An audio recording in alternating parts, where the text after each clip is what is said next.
taking posters and we ain't got nothing to hide. We move forward like soldiers, you better wake up for the pay stub or you'll pay up. Don't make love to the game, bruh, fuck the game up. Change up, rearrange stuff to your greatness. Same us for the way up, play the game, bruh. Never stop, I'll get it if I want it. Gotta make to myself a promise. I won't quit, keep going till I got it. I won't give up till I'm on top, yeah. You know I'm always honest, there ain't no way I'm ever stopping. I won't quit, keep going till I got it. I won't give up till I'm on top, I'm always flirting with pain, she like to hurt me and maim. I'm always working to change, but she's still lurking the same. I keep on building a dynasty while the haters be trying me, but they hate from inside. You see, hate themselves in society, so I let them speak quietly while my actions speak wider. See, they be hiding in privacy with the screen. Oh, the irony to hate someone who's trying to be whatever they would like to be. We all feel the anxiety, we make our own rivalries. Yo, so where is all the positivity? I feel like we all just hate on everything, it's killing me. Thoughts build quick, causing different possibilities. Negative thoughts will cause Welcome back to the Goddess of Mystery and Mayhem. I'm happy to those who are returning, and for the newcomers to my channel, welcome here. Please hit that like and subscribe button. Okay, let us start our story for today. Aphrodite is usually said to have been born near her chief center of worship, Paphos, on the island of Cyprus, which is why she is sometimes called Cyprian, especially in the poetic works of Sappho. The sanctuary of Aphrodite Paphia, marking her birthplace, was a place of pilgrimage in the ancient world for centuries. Other versions of her myth have her born near the island of Cythera, hence another of her names, Cytherea. Cythera was a stopping place for trade and culture between Crete and the Peloponnese, so these stories may preserve traces of the migration of Aphrodite's cult from the Middle East to mainland Greece. According to the version of her birth recounted by Hesiod in his Theogony, Cronus severed Uranus' genitals and threw them behind him into the sea. The foam from his genitals gave rise to Aphrodite, hence her name, which Hesiod interprets as foam-arisen, while the giants, the Erinyes, Furies, and the Melii emerged from the drops of his blood. Hesiod states that the genitals were carried over the sea a long time, and white foam arose from the immortal flesh. With it, a girl grew. After Aphrodite was born from the sea foam, she washed up to shore in the presence of the other gods. Hesiod's account of Aphrodite's birth following Uranus's castration is probably derived from the Song of Kamarbi, an ancient Hittite epic poem in which the god Kamarbi overthrows his father Anu, the god of the sky, and bites off his genitals, causing him to become pregnant and give birth to Anu's children, which include Ishtar and her brother Tezhub, the Hittite storm god. In the Iliad, Aphrodite is described as the daughter of Zeus and Dione. Dion's name appears to be a feminine cognate to Dios and Dion, which are oblique forms of the name Zeus. Zeus and Dion shared a cult at Dodona in northwestern Greece. In Theogony, Hesiod describes Dion as an Oceanid, but Apollodorus makes her the 13th Titan, the child of Gaia and Uranus. Aphrodite is consistently portrayed as a nubile, infinitely desirable adult, having had no childhood. She is often depicted nude. In the Iliad, Aphrodite is the unmarried consort of Ares, the god of war, and the wife of Hephaestus is a different goddess named Charis. Likewise, in Hesiod's Theogony, Aphrodite is unmarried and the wife of Hephaestus is Aglaea, the youngest of the three Charites. In Book 8 of the Odyssey, however, the blind singer Demodocus describes Aphrodite as the wife of Hephaestus and tells how she committed adultery with Ares during the Trojan War. The sun god Helios saw Aphrodite and Ares having sex in Hephaestus's bed and warned Hephaestus, who fashioned a net of gold. The next time Ares and Aphrodite had sex together, the net trapped them both. Hephaestus brought all the gods into the bed chamber to laugh at the captured adulterers, but Apollo, Hermes, and Poseidon had sympathy for Ares and Poseidon agreed to pay Hephaestus for Ares's release. Humiliated, Aphrodite returned to Cyprus, where she was attended by the Charites. This narrative probably originated as a Greek folk tale, originally independent of the Odyssey. In a much later interpolated detail, Ares put the young soldier Alectryon, by their door to warn them of Helios's arrival, as Helios would tell Hephaestus of Aphrodite's infidelity if the two were discovered, but Alectryon fell asleep on guard duty. Helios discovered the two and alerted Hephaestus, as Ares enraged turned Alectryon into a rooster, which always crows at dawn when the sun is about to rise, announcing its arrival. After exposing them, Hephaestus asks Zeus for his wedding gifts and dowry to be returned to him. By the time of the Trojan War, he is married to Charis/Aglaia, one of the Graces, apparently divorced from Aphrodite. Afterward, it was generally Ares who was regarded as the husband or official consort of the goddess. On the François vase, the two arrive at the wedding of Peleus and Thetis on the same chariot. As Zeus with Hera and Poseidon with Amphitrite, moreover, poets such as Pindar and Aeschylus explicitly refer to Ares as Aphrodite's husband. Later stories were invented to explain Aphrodite's marriage to Hephaestus. In the most famous story, Zeus hastily married Aphrodite to Hephaestus to prevent the other gods from fighting over her. In another version of the myth, Hephaestus gave his mother Hera a golden throne, but when she sat on it, she became trapped and he refused to let her go until she agreed to give him Aphrodite's hand in marriage. Hephaestus was overjoyed to be married to the goddess of beauty and forged her beautiful jewelry, including a strophic known as the Ketosis hymn. A salter-shaped undergarment, usually translated as girdle, which accentuated her breasts and made her even more irresistible to men. Such strophic were commonly used in depictions of the Near Eastern goddesses Ishtar and Atargatis. Attendants, Aphrodite is almost always accompanied by Eros, the god of lust and sexual desire. In his Theogony, Hesiod describes Eros as one of the four original primeval forces born at the beginning of time, but, after the birth of Aphrodite from the sea foam, he is joined by Himeros and, together, they become Aphrodite's constant companions. In early Greek art, Eros and Himeros are both shown as idealized handsome youths with wings. The Greek lyric poets regarded the power of Eros and Himeros as dangerous, compulsive, and impossible for anyone to resist. In modern times, Eros is often seen as Aphrodite's son, but this is a comparatively late innovation. Aeschylus on Theocritus's Idols remarks that the 6th century BC poet Sappho had described Eros as the son of Aphrodite and Uranus, but the first surviving reference to Eros as Aphrodite's son comes from Apollonius of Rhodes's Argonautica, written in the 3rd century BC, which makes him the son of Aphrodite and Ares. Later, the Romans, who saw Venus as a mother goddess, seized on this idea of Eros. The Charites had been worshipped as goddesses in Greece since the beginning of Greek history, long before Aphrodite was introduced to the pantheon. Aphrodite's other set of attendants was the three Ori, the Hours, whom Hesiod identifies as the daughters of Zeus and Themis and names as Eunomia, good order, Dike, justice, and Irene, peace. Aphrodite was also sometimes accompanied by Harmonia, her daughter of Ares, and Hebe, the daughter of Zeus and Hera. The fertility god Priapus was usually considered to be Aphrodite's son by Dionysus, but he was sometimes also described as her son by Hermes, Adonis, or even Zeus.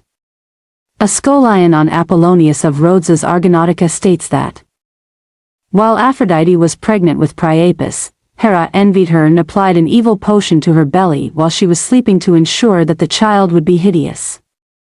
In another version, Hera cursed Aphrodite's unborn son because he had been fathered by Zeus. When Aphrodite gave birth, she was horrified to see that the child had a massive, permanently erect penis, a potbelly, and a huge tongue.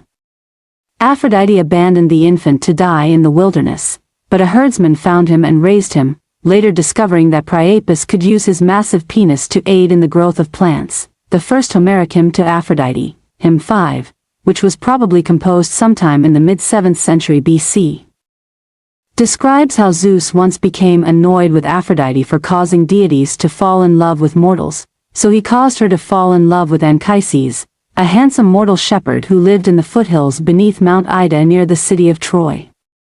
Aphrodite appears to Anchises in the form of a tall, beautiful, mortal virgin while he is alone in his home.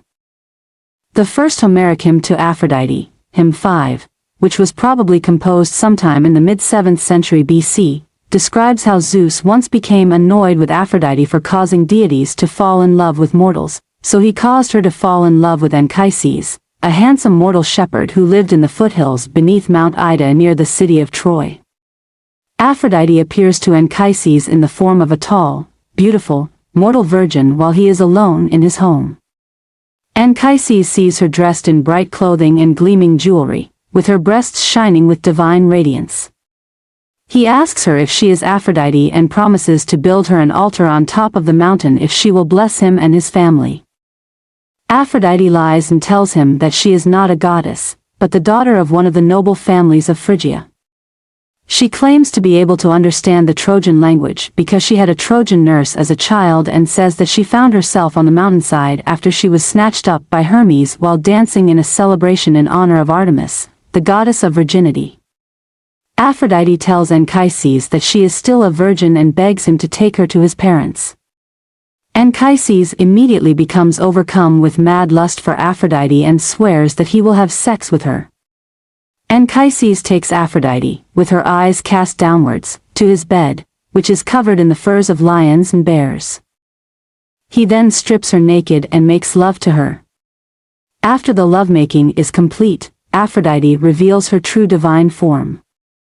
Anchises is terrified, but Aphrodite consoles him and promises that she will bear him a son. She prophesies that their son will be the demigod Aeneas, who will be raised by the nymphs of the wilderness for 5 years before going to Troy to become a nobleman like his father. The story of Aeneas's conception is also mentioned in Hesiod's Theogony and Book 2 of Homer's Iliad. The myth of Aphrodite and Adonis is probably derived from the ancient Sumerian legend of Inanna and Demusid. The Greek name delta omega nu iota, Adonis, Greek pronunciation, Dnis, is derived from the Canaanite word Adon, meaning Lord. The earliest known Greek reference to Adonis comes from a fragment of a poem by the lesbian poet Sappho, c. 630, c. 570 BC, in which a chorus of young girls asks Aphrodite what they can do to mourn Adonis's death. Aphrodite replies that they must beat their breasts and tear their tunics. Later references flesh out the story with more details. According to the retelling of the story found in the poem Metamorphoses by the Roman poet Ovid, 43 BC, 1718 AD. Adonis was the son of Myrrha, who was cursed by Aphrodite with an insatiable lust for her father, King Cinyras of Cyprus, after Myrrha's mother bragged that her daughter was more beautiful than the goddess. Driven out after becoming pregnant, Myrrha was changed into a myrrh tree but still gave birth to Adonis. Aphrodite found the baby and took him to the underworld to be fostered by Persephone. She returned for him once he was grown and discovered him to be strikingly handsome. Persephone wanted to keep Adonis, resulting in a custody battle between the two goddesses over whom should rightly possess Adonis. Zeus settled the dispute by decreeing that Adonis would spend 1/3 of the year with Aphrodite, 1/3 with Persephone, and 1/3 with whomever he chose. Adonis chose to spend that time with Aphrodite. Then, one day, while Adonis was hunting, he was wounded by a wild boar and bled to death in Aphrodite's arms. In a semi-mocking work, The Dialogues of the Gods, the satirical author Lucian comedically relates how a frustrated Aphrodite complains to the moon goddess Selene about her son Eros making Persephone fall in love with Adonis and now she has to share him with her. Apollo in fury changed himself into a boar and killed Adonis because Aphrodite had blinded his son Erymanthus when he stumbled upon Aphrodite naked as she was bathing after intercourse with Adonis. The story also provides an etiology for Aphrodite's associations with certain flowers. Reportedly, as she mourned Adonis's death, she caused anemones to grow wherever his blood fell and declared a festival on the anniversary of his death. In one version of the story, Aphrodite injured herself on a thorn from a rose bush, and the rose, which had previously been white, was stained red by her blood. According to Lucian's on the Syrian goddess, each year during the festival of Adonis, the Adonis River in Lebanon, now known as the Abraham River, ran red with blood. The myth of Adonis is associated with the festival of the Adonia, which was celebrated by Greek women every year in midsummer. The festival, which was already celebrated in Lesbos by Sappho's time, seems to have first become popular in Athens in the mid-5th century BC. At the start of the festival, the women would plant a garden of Adonis, a small garden planted inside a small basket or a shallow piece of broken pottery containing a variety of quick-growing plants, such as lettuce and fennel, or even quick-sprouting grains such as wheat and barley.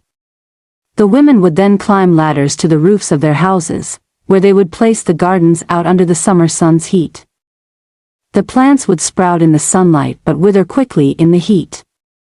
Then the women would mourn and lament loudly over the death of Adonis, tearing their clothes and beating their breasts in a public display of grief. Aphrodite generously rewarded those who honored her but also punished those who disrespected her, often quite brutally. A myth described in Apollonius of Rhodes's Argonautica and later summarized in the Bibliotheca of Pseudo-Apollodorus tells how, when the women of the island of Lemnos refused to sacrifice to Aphrodite, the goddess cursed them to stink horribly so that their husbands would never have sex with them. Instead, their husbands started having sex with their Thracian slave girls. In anger, the women of Lemnos murdered the entire island's male population, as well as all the Thracian slaves. When Jason and his crew of Argonauts arrived on Lemnos, they mated with the sex-starved women under Aphrodite's approval and repopulated the island. From then on, the women of Lemnos never disrespected Aphrodite again. In Euripides' tragedy Hippolytus, which was first performed at the city Dionysia in 428 BC, Theseus's son Hippolytus worships only Artemis, the goddess of virginity, and refuses to engage in any form of sexual contact. Aphrodite is infuriated by his prideful behavior and, in the prologue to the play, she declares that, by honoring only Artemis and refusing to venerate her, Hippolytus has directly challenged her authority. Aphrodite, therefore, causes Hippolytus's stepmother, Phaedra, to fall in love with him, knowing Hippolytus will reject her. After being rejected, Phaedra commits suicide and leaves a suicide note to Theseus telling him that she killed herself because Hippolytus attempted to rape her. Theseus prays to Poseidon to kill Hippolytus for his transgression. Poseidon sends a wild bull to scare Hippolytus's horses as he is riding by the sea in his chariot, causing the horses to bolt and smash the chariot against the cliffs, dragging Hippolytus to a bloody death across the rocky shoreline. I hope you enjoyed the story of Aphrodite, and that you like and subscribe to my channel. Till we meet again, stay safe in the world and to love one another. Trying me, but they hate from inside. You see, hate themselves in society. So I let them speak quietly while my actions speak wider. See, they be hiding in privacy with the screen. Oh, the irony to hate someone who's trying to be whatever they would like to be. We all feel the anxiety. We make our own rivalries. Yo, so where is all the positivity? I feel like we all just hate on everything, it's killing me. Thoughts build quick, causing different possibilities. Negative thoughts will cause different disabilities. So do better, work hard under pressure. If you got no time, work smarter than ever. Don't ever let them tell you that you can't ever say never. And turn your mind into the truest of go-getters. Never stop, I'll get it if I want it. Gotta make to myself a promise. I won't quit, keep going till I got it. I won't give up till I'm on top.